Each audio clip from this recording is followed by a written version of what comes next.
104.7 The Cave. KKLH, Marshfield, Springfield. A proud member of the Kansas City Chiefs radio network. Touchdown, Kansas City! Now, it's time for Ned Talk. Yep, here we are in the studio, just Ned Reynolds and myself. They're called the B Team for a reason, Ned. And that is because, well, we're here. We're broadcast professionals. We know to be in the studio. Maybe an hour ahead of time, but hey, that's fine. That's fine. Yeah. That's part of broadcasting. Exactly. I am Joe Westen. Ned Reynolds is with me, and we sit around for an hour and we talk about sports. I think both of us are kind of scratching our head a little bit, saying, how are we going to fill up this hour? But we will. We'll figure it out. We'll figure it out. There's a ton of local sports to talk about. And let's start out with our own event that is coming up July 14th. You and Mike announced that this week. You want to give people a little bit of details about that and what's going on? It will be, of course, our annual Chiefs rally that we have here in the area. In the past, it's been at a specific locale. We're working on another locale this time. But July 14th, which is a Thursday night, Mitch Holtis will be here, as always, to trumpet the Kansas City Chiefs for the year. And he will be joined by his partner, Danon Hughes, who is also coming. Danon is a remarkably good broadcaster. He is a banker by profession. Oh, really? I didn't know that. Oh, yeah. Yeah, but he takes off on these broadcasting junkets, which include the Missouri Valley Conference for football and basketball. But for baseball, which is his, believe it or not, his first love. Oh, really? He played in the Milwaukee Brewers farm system. But, of course, he's a former pro football player with the Kansas City Chiefs. But regardless of all that, he is a very good and efficient spokesperson for any of the games. He is really quite good. And he will be a good adjunct to Mitch Holtis when they come down here. They both are very much in tune with what the Chiefs are planning on doing this year. Well, let's talk about this for a minute because this is, I think, our fourth year of doing these with Mitch Holtis. And, of course, as you mentioned, Danon Hughes will be with him this year.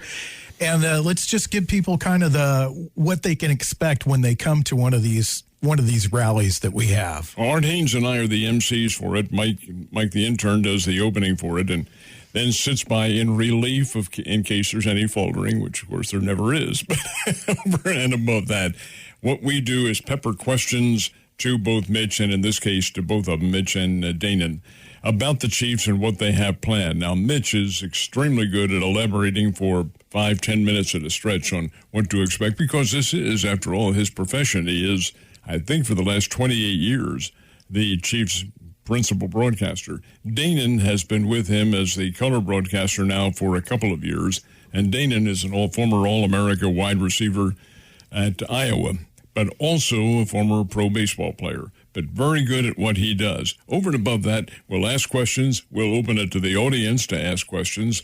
And that's what the whole basis of all of this is. Of course, there's food and beverage involved.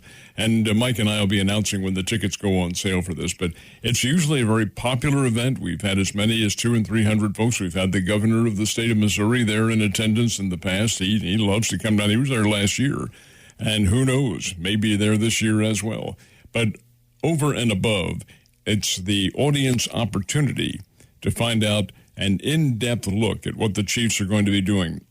It's not like everybody has the opportunity to go up to St. Joe and watch them work out at Missouri Western. That's yes, there are some who can do that, but not everybody can.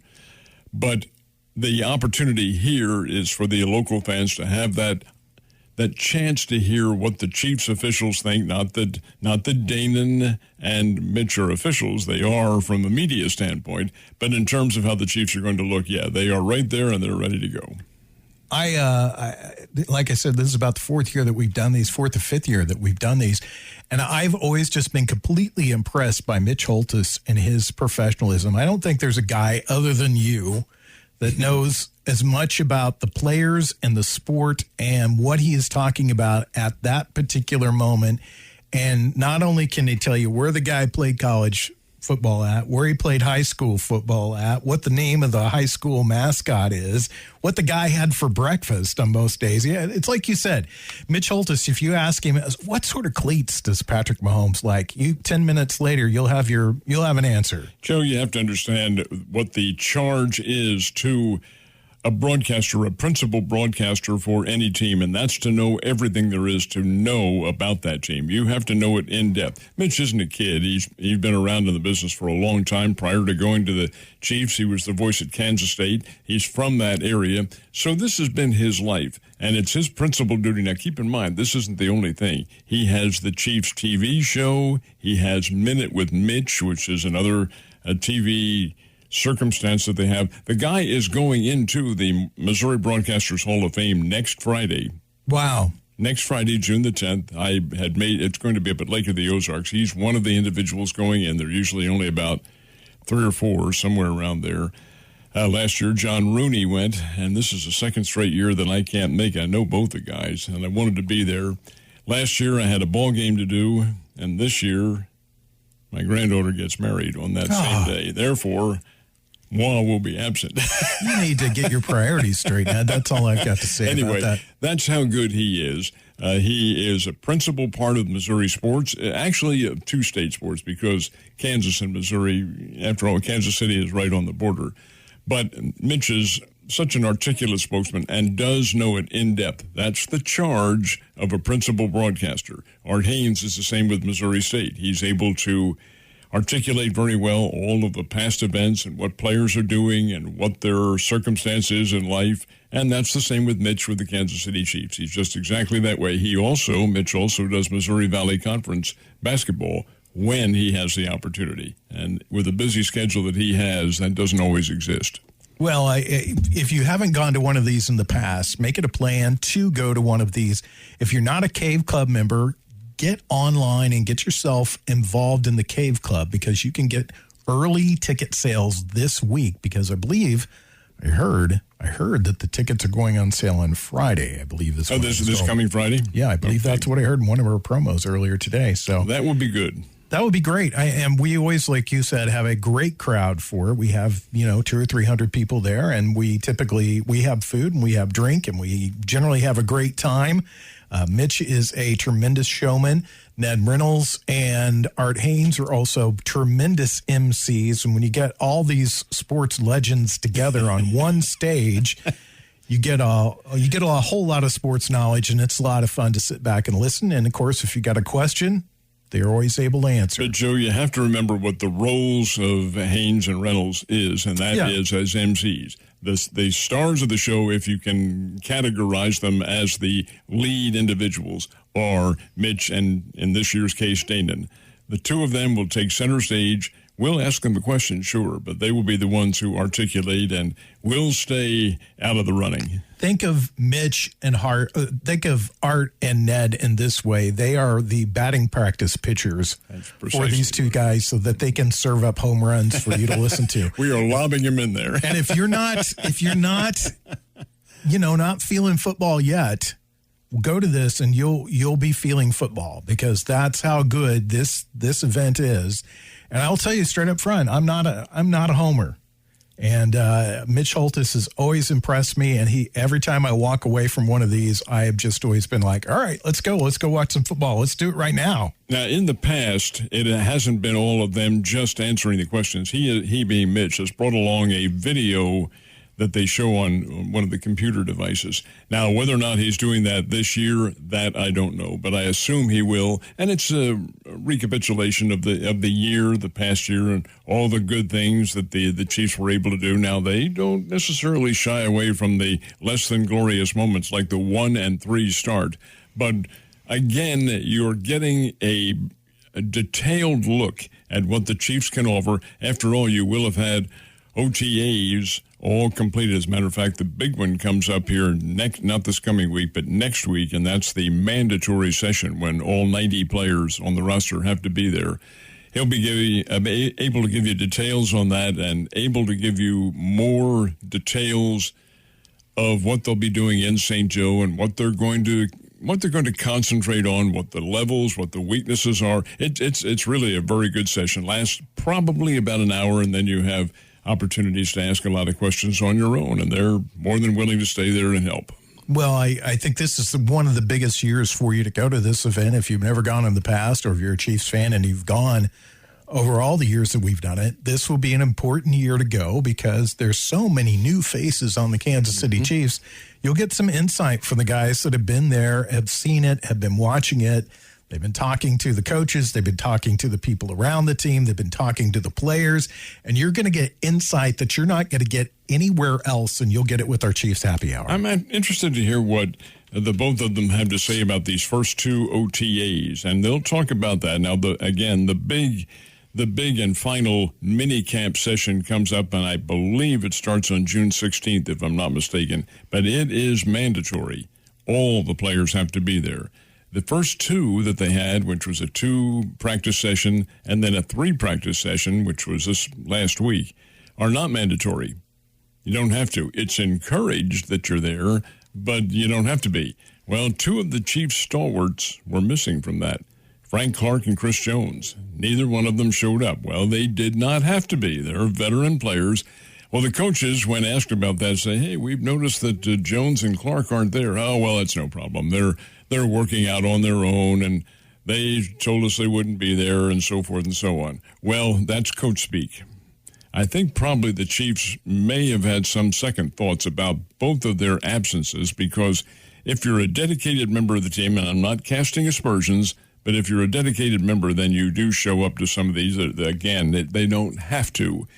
I'm anxious to see if they do in the middle of the week, middle of next week, not this coming week, but next week. I want to see what happens there and whether or not Big Orlando Brown is there, because he has not signed his contract tender yet. They have some questions on this Kansas City roster forthcoming.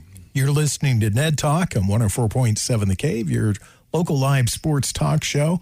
I'm Joe Westen, joined by Ned Reynolds, and we're talking about our Chiefs Happy Hour. And we're talking about some of the questions that are coming up with the Kansas City Chiefs now. Educate me here, Ned. Are Clark and Jones, or either one?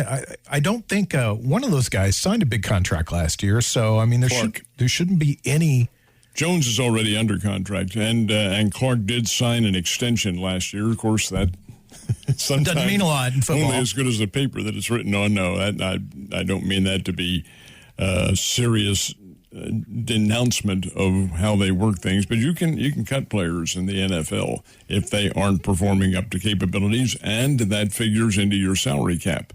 There are many adjuncts to the salary cap, but over and above all that, these guys are signed, and they figure on being part of the team, and so do the defensive coaches.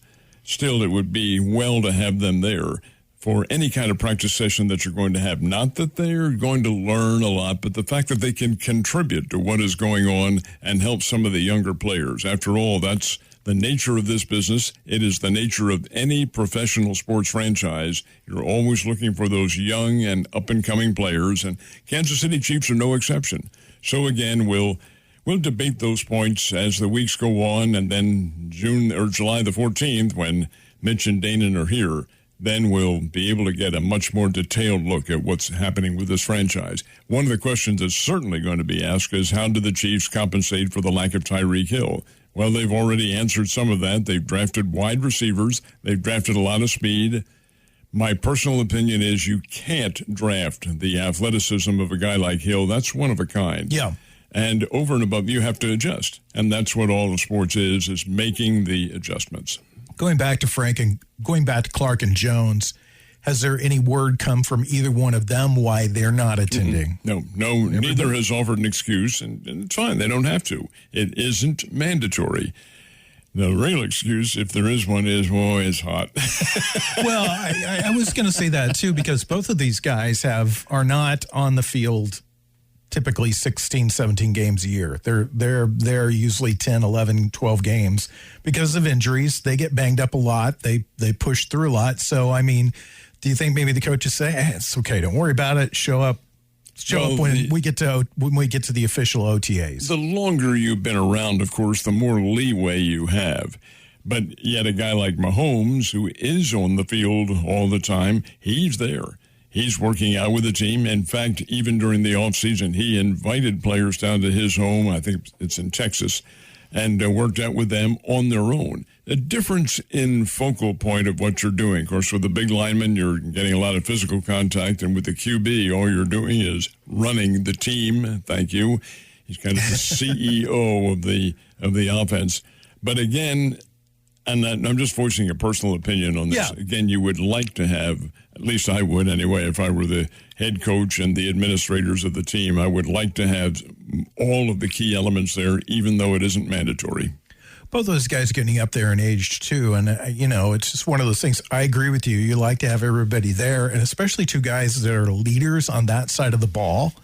You'd like to see them show up for these practices and set the tone for some of the younger players, because there's a lot of younger players on the defensive side of the ball. The Chiefs drafted a ton. They've got a new defensive lineman there.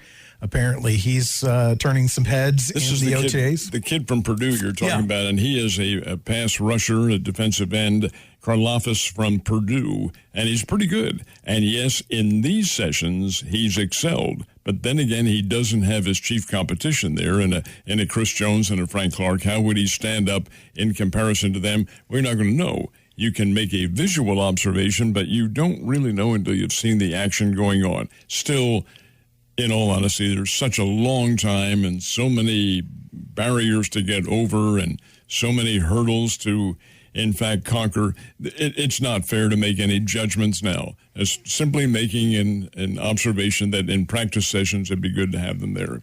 Where do we stand with the Chiefs' legal issues that are going on? Well, in Clark's case, I don't think anything has really happened. He did go to court and he got a delay.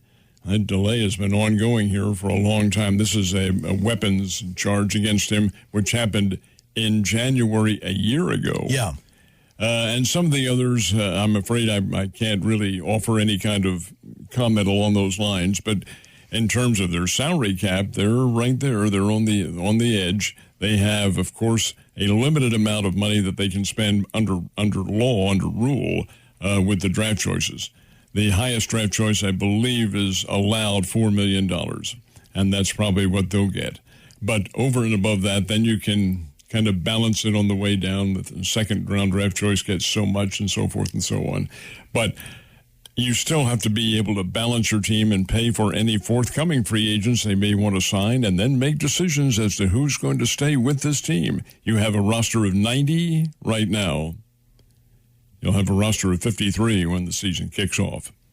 Do you see the Chiefs making any more? And these are all questions that are going to be perfect to ask Mitch and Dana when they're here. Do you see the Chiefs making any more moves, perhaps with Frank Clark, before the beginning of the season? Hard to say. Really very difficult to say. I think if there are going to be any, it would be probably adjudicated on what he does in practice sessions and what he does in the 3 preseason games that they have. Interestingly enough, we were campaigning, a lot of members of the media, including me, for lesser preseason games. My thought was 2 of them. Well, the NFL settled on 3, and 3, when you think about it now, is probably the optimum level of having a preseason game, because you can make judgments on borderline veteran players and up-and-coming newcomers as to what they're capable of doing under the heat of competition. And the Chiefs will certainly have that with 3 exhibition games, Chicago Bears, and then they close with the Green Bay Packers. I believe it's the Minnesota Vikings who they also have, and there's 2 home and 1 away game. The 1 away game is the first one, the Chicago Bears. But when you take a look at these players and judge them, therein, Joe, is the real key on what's going to go on. It's how a player practices is very much instrumental as to how he is going to play and what his dedication is. But when they get out on the field and they know there's a lot riding on this, then you're seeing the real competitive assertion of any of these players. Well, all good to know. All good things that we need to file away as we get ready for the start of the NFL season. We have our Chiefs Happy Hour coming up July 14th. Details are online at 1047thecave.com. Ned and I will be back. We'll talk about some baseball in just a moment, right here on Ned Talk.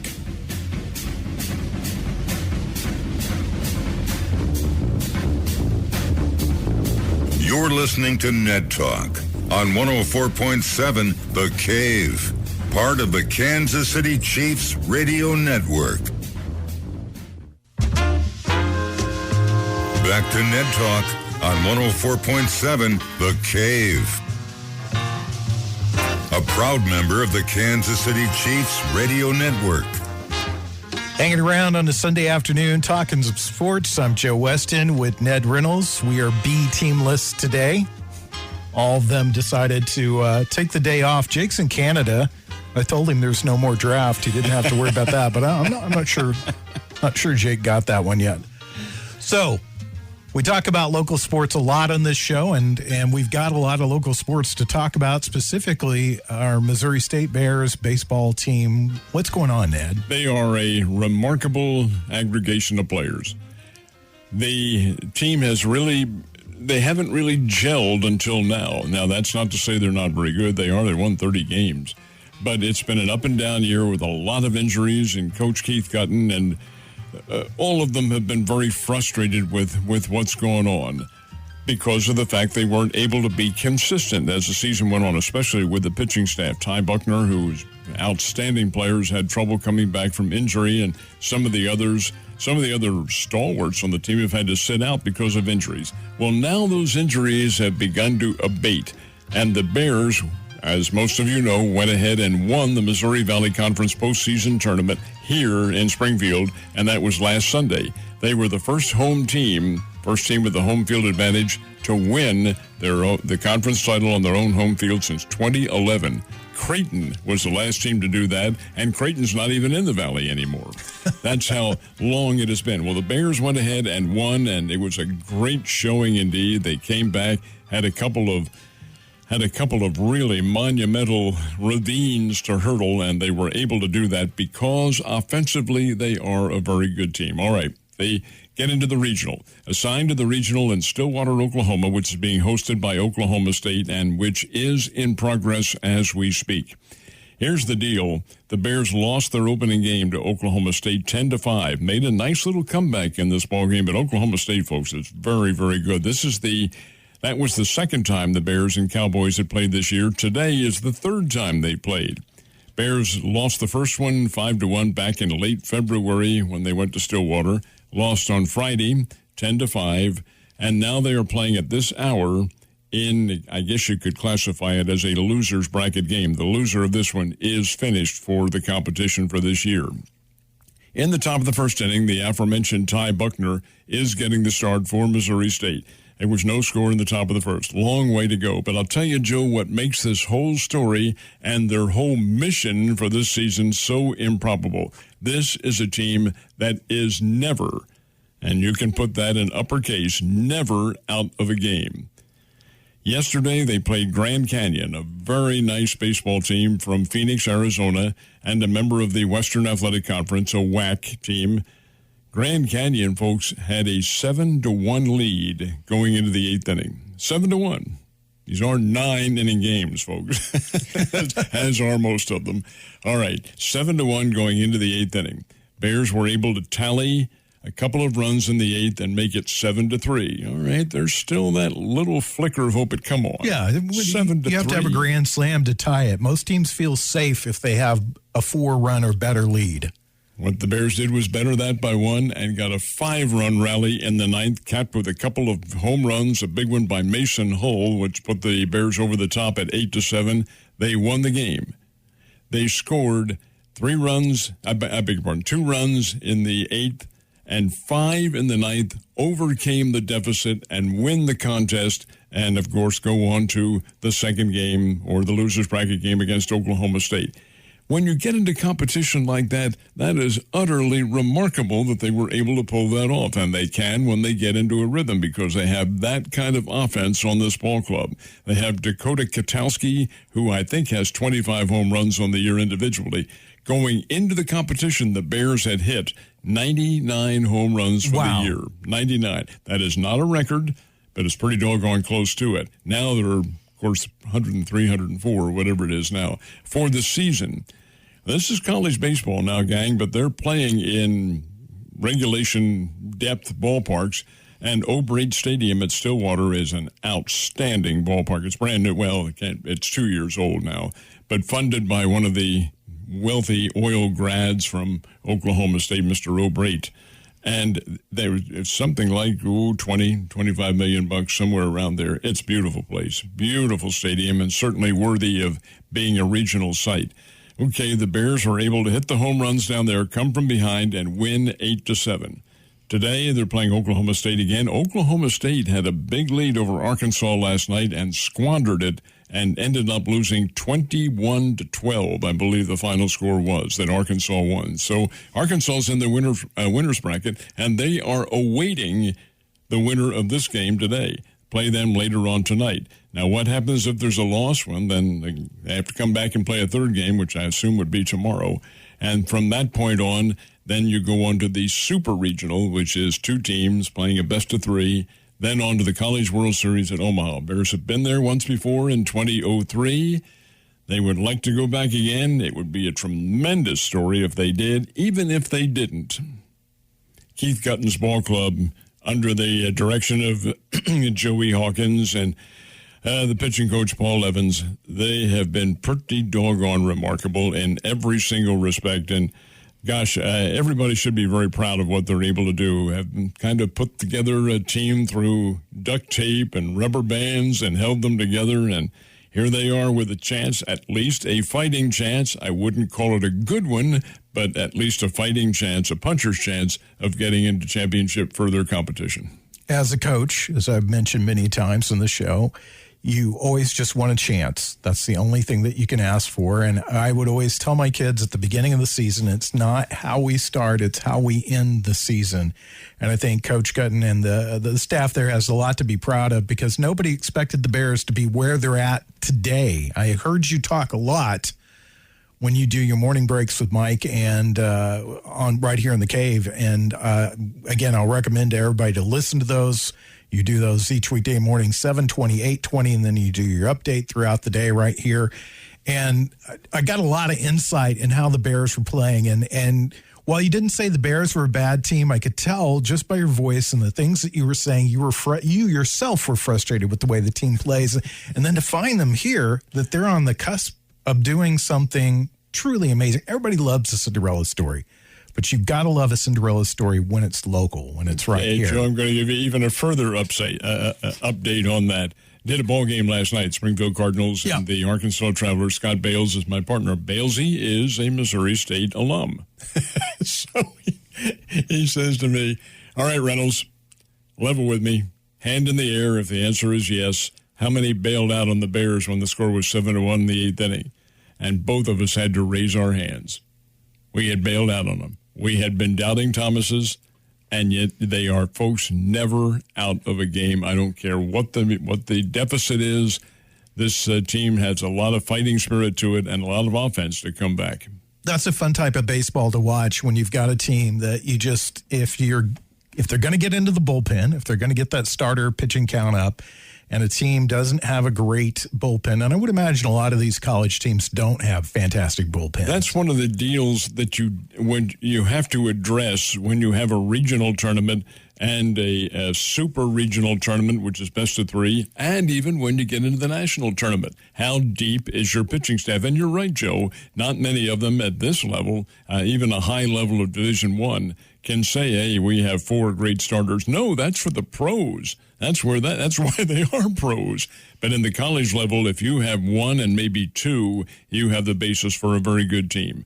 Well, we'll see how that's going to manifest itself, because you're into the stretch run now of college baseball. We're in early June now, and it all comes to an end middle or latter part of June up in Omaha. How deep is their pitching staff? And with the Bears, it's been injured much of this season, but it is coming on now. This kid, Ty Buckner, who gets the start today, is pretty good hurler, but again, coming off an injury. Well, we'll tell you right now, the game is in the top of the second inning. Missouri State is the home team, Oklahoma State visitor. It is 0-0 with 1 hit so far in the game, but it's really early on. We'll try to keep you posted before we get out of here at 1 o'clock. You're listening to Ned Talk, your local live sports talk show. We'll talk some basketball on the way next. You're listening to Ned Talk on 104.7 The Cave, part of the Kansas City Chiefs radio network. Back to Ned Talk on 104.7 The Cave, a proud member of the Kansas City Chiefs radio network. Joe Westen, Ned Reynolds, Hanging out, doing the show today on a Sunday afternoon. Everybody else playing hooky. We're the dedicated souls, Ned. Bottom of the second, 0-0. Oklahoma State, Missouri State at bat. No outs right now, so we'll try to keep you informed as the game goes along. We wanted to talk a little bit about basketball, but first, Ned wanted to share with you guys what was going on in the high school baseball championships, which are being held down here this year. They are over. It ended yesterday with the championship in Class 6. All 6 classes, of course, represented. Just a very slight disappointment, I think, and really that's unfair to say because the teams were there. But Southwest Missouri had a great representation in these state championships, but did not win any state championships at all. Did finish second. Willard finished third in their situation. Got a great little comeback. And won a third-place game yesterday, 7-3. But the championship was won by Platte County out of Kansas City, and then Liberty North won the Class 6 championship. Prior to that, Rogersville finished a runner-up, Springfield Catholic finished a runner-up, and Gainesville finished in 4th place in Class 2. So these are all outstanding efforts. You're not going to win all your games. Come on, gang. But I know the teams that finished runner-up in their particular divisions, both Logan Rogersville and the Catholic Irish, are disappointed because they both thought they were geared for state championships and may still be. Both of them and Willard will all have a lot of representation coming back next year. Southwest Missouri has represented itself, Joe, very well in all the sports recently. In basketball and in football, we're coming on and doing a lot of really good things. And in baseball, then that's where it's been most noteworthy. And you had that number of teams playing for state championships. The fact that we have them down here, I think, is the key. They have been awarded down here baseball for a few more years, and basketball next year is the final year for which the contract has been offered. Now, the new one has been, the entries have been made for it, but the decision as to where it's going to be haven't been. I hope it's down here again because it's really great to have it at what is now known as the Great Southern Bank Arena. But that makes it very convenient for all of us. And really, when you talk about Southwest Missouri, it is a central point.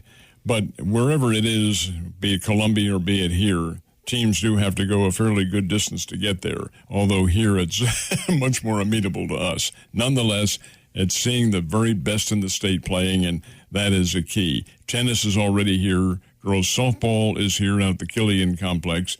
A lot of the golf events are in this area, so we're pretty well represented as being the hub for championship competition, and that, in my opinion, is nothing short of outstanding. Yeah, Springfield's a huge, huge sports town. I mean, the Park Board and the Allisons are helping to build a complex for traveling soccer. I know that the Park Board also recently purchased one of the privately owned courts and volleyball courts around here, and that's becoming a big deal to draw people to your area to do these events, to do these tournaments that can happen year-round in spring and summer. And Springfield's really been forward on doing several of those things, and it's great to see those things now, right here. I'm going to throw one in here, too, because the team itself doesn't, at least to my knowledge, is not going to exist. And that's the Springfield Lasers, the pro tennis team. Yeah. Yesterday, the French Open is coming to an end, as a matter of fact, and has concluded. Rafael Nadal won today. But, excuse me, yesterday they had doubles competition. And the men's doubles championship was won by a couple of former Springfield Lasers players. Currently, Jean-Julien Rogier and Marcelo Arevalo both won the doubles championship. Both played for the Lasers.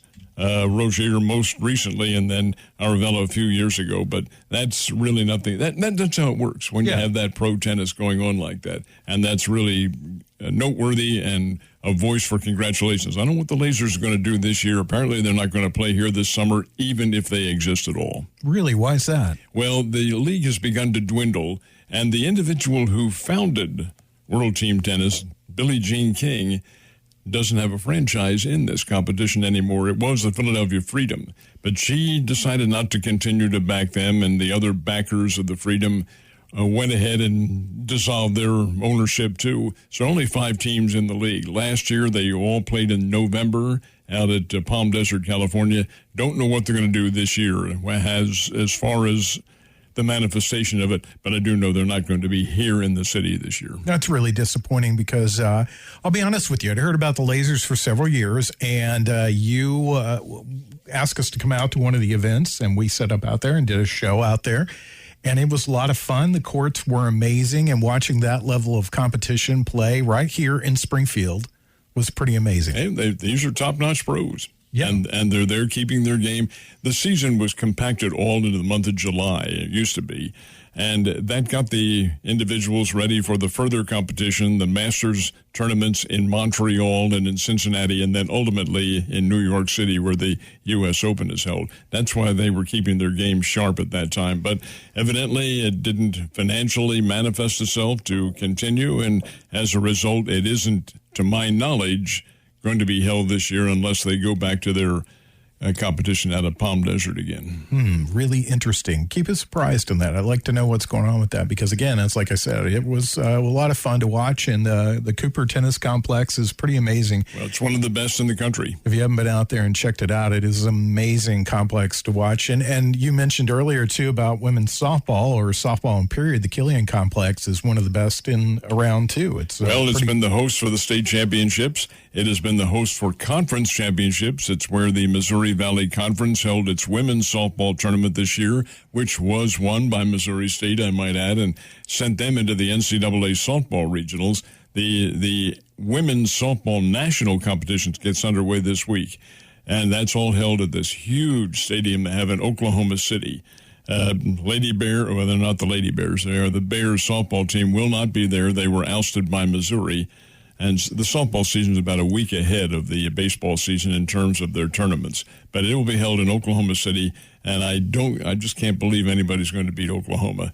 Oklahoma goes into the national competition. I think their record is 54-2. They have some really good players. They have some really good players in that team. Oh gosh, yeah, yes. Yeah. Well, just again to kind of recap with all that. Here's what's going on in our area. Okay, Missouri State football, really good. High expectations going into this season. Very high. Lady Bears basketball, high expectations, new coach going into this season. Coach Beth Cunningham will take over the program. There will be a number of new players with that Lady Bears team, but that's the nature of college basketball. That's going to happen. Bears basketball, always look for them to be competitive and very good. We're going to find out something interesting this year because this is practically not, you can't see literally because there are one or two players back, but it's practically an all-new team. Everybody is new coming in this year. Drury basketball, always extremely good on both men's and women's level. Coach Chris Foster will be taking the men's team and trying to bounce back from what was not a great year last year, but he has some interesting new recruits coming in. Bears took the lead, by the way, 2-0 in the bottom of the second right now. Is it a home run? No, it was 2 men on and a double to left center field, and runners scored from first and second. Excellent. Bears 2, Oklahoma State 0, and that is in the second inning down in Stillwater. And because of the revolving rotation in a regional tournament like this, the Bears are the home team in this game. Okay, and then we have the Lady Panthers of Drury. They're perennial powerhouse. They are. They're a national power every year, and they will do well. They always do. And indeed, it's going to be another interesting year forthcoming. It always is. That's the beauty of looking forward and ahead because you anticipate great things happening. Missouri State hockey, Missouri State soccer, both very good, both extremely good programs. And, that's exciting because they're right here in the Ozarks. Both coaches Leamy and Kane have retired from their programs, which they developed, the Lady Bears soccer team and, of course, the Bears soccer team, which was an NCAA hopeful last year and did make the NCAA tournament. But both will be under new coaches, although that's really unfair. The new coaches who are coming in aren't really new to the programs at all. They'll be able to come in and continue with the philosophy that the retiring coaches have. But I'm anxious to see how this works. Nonetheless, certainly representative programs over the years and ones that have engendered quite a bit of local following. And a ton of really, really good local high school baseball, basketball, football on all levels and all genders. It's out there. It's great. Get out and enjoy and support local sports here because we've got a bunch of really good local sports in our area. We're blessed, Ned. We are, and especially in the sports of baseball. Look at the Drury baseball team this year that Scott Nasby put together. They were a terrific aggregation, right up there to possible. They didn't get in to the championship rounds of the NCAA Division II, but over and above that, they were certainly very good, had 37 wins on the year and can play. Incidentally, I want to call attention, and I don't have the date in front of me yet, but Drury and Missouri State will play later on this fall. And it's the Battle for Bell, which is an ALS benefit baseball game that we have forthcoming. It'll be down at the Marucci's Ballpark, U.S. Ballpark in Ozark, is where they'll play it again. Last year they played up in Springfield at Hammons Field. They were unable to play because the scoreboard didn't work down at U.S. Ballpark, but that's all been taken care of now.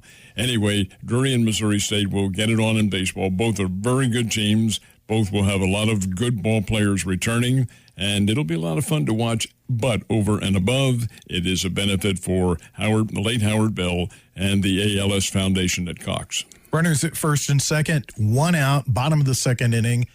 Bears up 2-0 over Oklahoma State. When we come back, we'll talk just a little bit about basketball, and then we'll wrap up the show, tell you what we're going to watch this afternoon.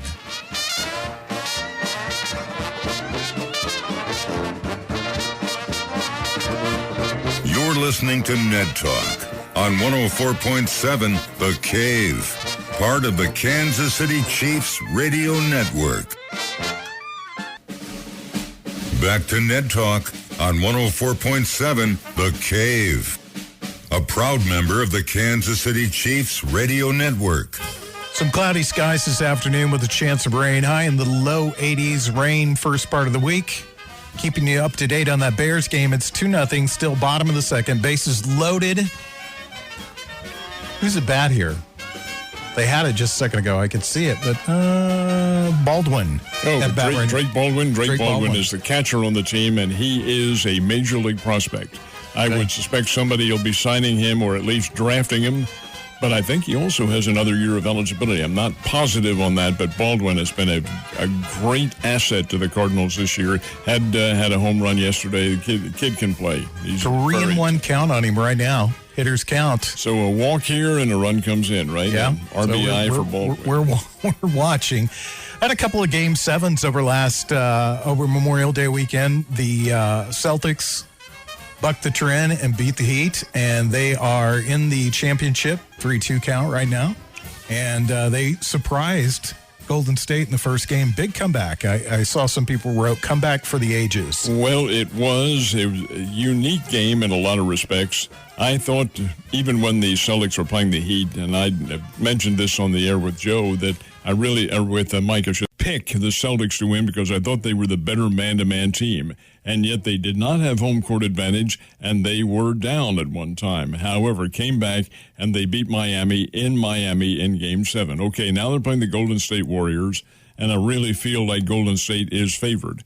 So the other night when they opened up this series, Thursday night in San Francisco, at the newly renamed Oracle, and I don't remember what the new name for it is now. It's the same arena, but has a new naming rights situation.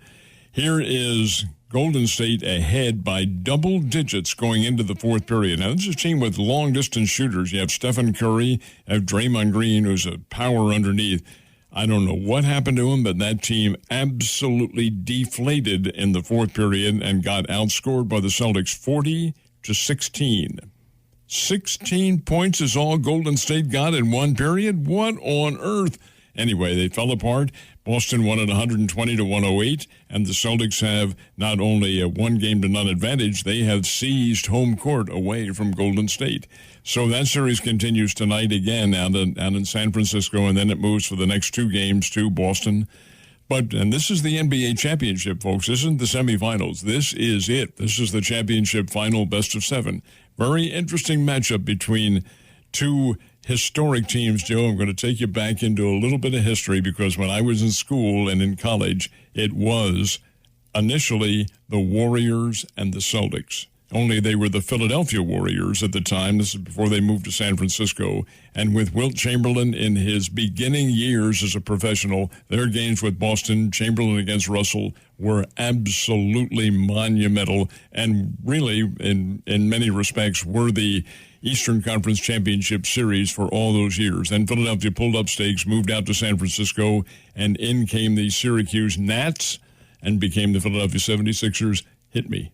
Baldwin doubled, 3-run score. Bears have a 5-0 lead, bottom of the second inning. Now, I don't want you to call me Negative Ned. No, as a baseball man, I will tell you early in the game, really early. Keith Gutton last week here in town, I was down there close and could hear him. The Bears were up over Evansville 13-3 in a key game. And I remember Keith saying, "Hey guys, keep scoring. It's never enough runs."